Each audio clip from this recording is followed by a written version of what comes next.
Magandang hapon sa inyong lahat, guys. Grabe, nagkatotoo na po talaga ang mga hinuhulaan ng ating kaibigan na magaganap po ngayong halalan na ito. Pizza 12 ng Mayo ngayon, guys. Hindi pa natapos ang butuhan. Pero grabe na ang ating nakukuhang mga balita po ngayon. Naparito po tayo, marami po nga nagpaabot sa atin. Gusto po daw nilang malaman kung saan ba na mga lugar po ang dapat po ngayon nabantayan po ng ating seguridad po ng ating mga kapulisan at kasundaluhan. Pero mag-ingat po kayo, lahat po ng mga kasundaluhan po natin, dahil po narito po tayo, subukan po natin na ipaabot ang inyong gusto na malaman kung saang lugar po ito. Kaibigan, magandang hapon po. Nag-umpisa na po ang gulo. Grabe. Kumusta po ba? Ano po bang update po, tay? Gusto po nilang malaman ngayon kung saan pong lugar ang dapat po ngayon nga mag-ingat at magbantay na hindi po dapat magkampanti. Sa lahat ng hindi pa nakapanood sa ating video, narito po ang ipinapaabot po ng ating mga kaibigan ngayon, guys. Sa lahat po ng mga tao nag-request kung saang lugar ito, no? Part po ito ng Mindanao, no? Napakadelikado po talaga doon sa Cotabato ngayon.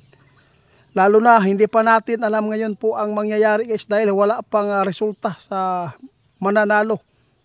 Ito po ang babala na ipapaabot ng ating kaibigan, kaya naparito tayo para malaman nyo ang katotohanan na kanilang nakuhang impormasyon na magaganap mamayang gabi. Kung ito man po ay mag-umpisa ang bilangan, kaibigan, ano po ba ang magaganap po? Naku po, ito po ang nakakatakot, kaibigan.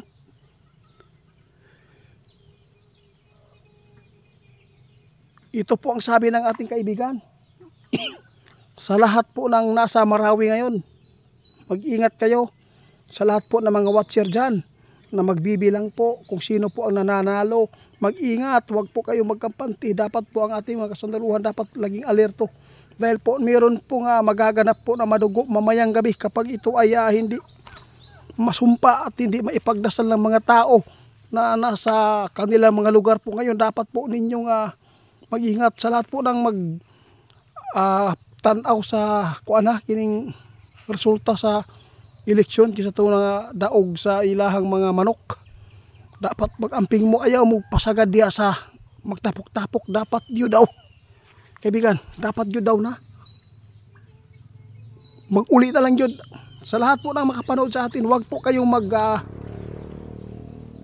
grabe, nakakatakot po itong paabot ng ating kaibigan. Madugo po itong mangyayari at magaganap mamayang gabi kapag ito ay hindi masumpa, ano, at hindi ito maidasal po ng mga tao doon sa area kung saan po ay binabanggit po ng ating mga kaibigan. Hindi pa natapos ang mga buto ng mga tao ngayon, guys, no? Ang delikado, mamayang gabi marami po daw magaganap na hindi maganda. Marami pang magro-rumentado dito dahil po sa kanilang malalaman kung sino po ang nananalo po sa kanilang area.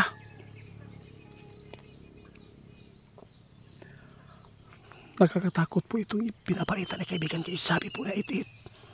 Meron akong impormasyon na napakadelikado ngayon. Ano po yan, kaibigan?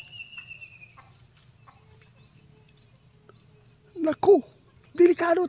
Totoo po yan, kaibigan, kasi po tinanggap po nila yung pera.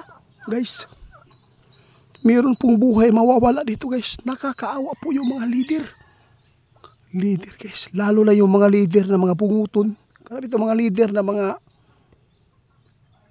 binulsa lang po yung pera, hindi ipinamigay po sa para sa mga tao na dapat po nilang ibibigay sa nagpaabot dito, guys. Kapag ito malaman mamayang gabi, pag natalo ang kanilang politiko na nagbibigay ng bayad sa mga tao para itagtag ang pera para igapang nila sa mga tao na babayaran nila, kapag malaman ito, pag binulsa ito ng mga leader, guys, posible itong mawala sa mundong ito. Maraipi daw, kaibigan, totoo po ba ito? Marami po daw talaga, guys, na mga leader, guys, na kinutong nila yung pera para sa mga tao na dapat bayaran nila. Ngunit grabe, napakarami mga leader po ngayon na binulsa po nila sa sarili po nilang bulsa ang pera na dapat po igapang sa mga tao na dapat bayaran. Kapag nalaman ito guys, pag puputok ito na hindi po na binigay yung pera nito, kapag hindi ito babayaran, itutumba kaibigan. Sa lahat ng makapanood sa atin, dapat mag-ingat din kayo karon guys. Dili lang sa Cotabato, naapay mga lugar part of ng Visayas po ito guys, no? Nakakatakot pa rin ito dahil po hindi pa natapos ang bilangan kung resulta ba, kung sino po yun mananalo. Kapag ito ay na madismaya po ang kanilang mga politiko na gumastos ng milyon-milyon kapag malaman po nila na yung mga leader na ito na hindi po ipinamigay ang pira na dapat po ibibigay po doon sa mga tao na dapat bayaran, posibleng mawawala sa mundong ito kaibigan.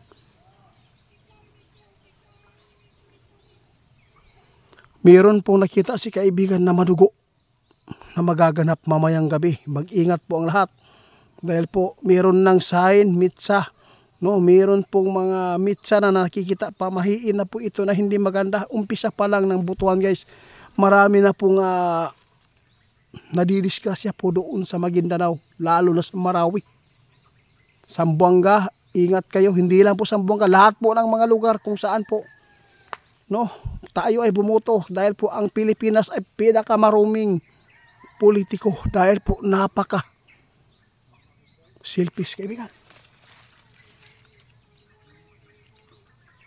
Nako, dapat na lang sa lahat po ng mananalo, sabi ng ating kaibigan, mayroon siyang advice sa inyo nga mamayang gabi magkaalaman na kung sinong nananalo.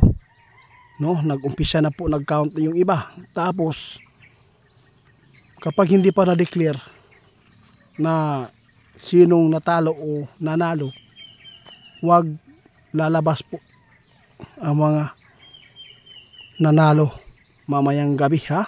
Mag-ingat kayo. Doon na lang kayo lalabas. Mga 2 araw, pwede na po kayo magpasalamat. Dapat po meron kayong mga buddy, mga kasamahan na para ay hindi po mapapahamak ang mga mananalo dahil po hindi po natin alam na hindi matanggap po ng mga tao na gumastos ng milyon. Baka po magrumentado, pumatay na ng tao para lang po makapagpalabas ng kanilang galit. Maraming tao na ganito ang utak. Makitid ang utak guys dahil po sa nagastos na pira, pinanghihinayang. Sa lahat po ng mga makarealize, sa lahat po ng mahilig sa politiko, tingnan nyo ang politiko, napakarumi. Buhay ang nakataya nyo. Kung ako, ang advice ko, kung meron lang po akong pira na, sapat na pira, hindi na po ako magugutom, ayaw ko na yan. Hindi na ako magpasok ng ganyan pong mga politika dahil po hindi po natin alam, yung paa mo dyan libing na sa hukay. Yun pong tandaan po natin, ha? Sabi ng ating kaibigan, isipin po niyo mabuti.